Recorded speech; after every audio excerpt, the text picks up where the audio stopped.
ऊपर रे काय काय दादा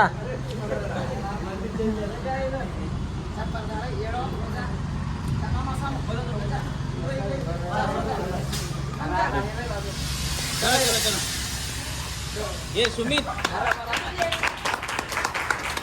अरे गाडी नाही दिख रही रे